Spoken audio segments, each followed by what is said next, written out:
आज रविवारचा आंघोळीचा कार्यक्रम चालू आहे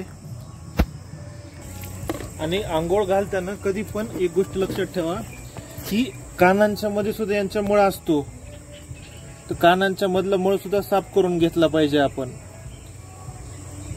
कानांच्या मध्ये. आणि शॅम्पू लावताना हे पंजे जे असतात त्या पंजाच्या मध्ये सुद्धा तुम्ही शॅम्पू वगैरे लावून चांगला असं प्रेस करून धुतलं पाहिजे.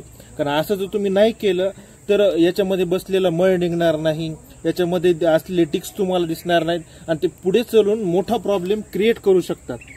त्याच्यामुळे आंघोळ घालताना कधी एक गोष्ट लक्षात ठेवायची आणि कधी आंघोळ घालताना डॉगच्या असं डोळ्यात थोडंसं बोट ठेवायचं, म्हणजे डोळ्यात वगैरे शॅम्पू जात नाही. किंवा तुम्ही जर हार्ड शॅम्पू वापरत असाल तर त्याचा काही इफेक्ट होत नाही. डोळ्याला आलेली अशी चिपडं सुद्धा काढून घ्यायची.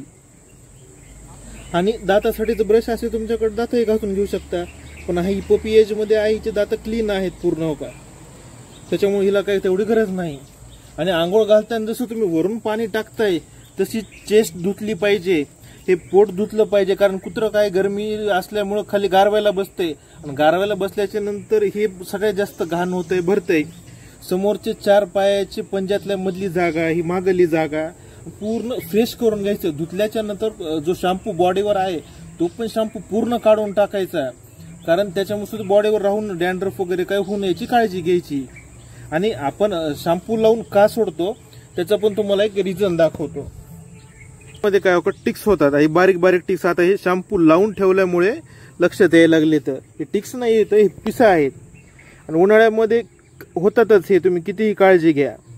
त्याच्यामुळं तुम्हाला काय करायचं किंवा ना शॅम्पू लावलं की असे निघून जातात.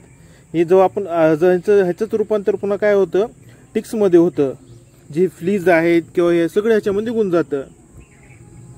त्याच्यामुळं आंघोळ घातल्याच्या नंतर शॅम्पू थोड्या वेळ पाहिजे.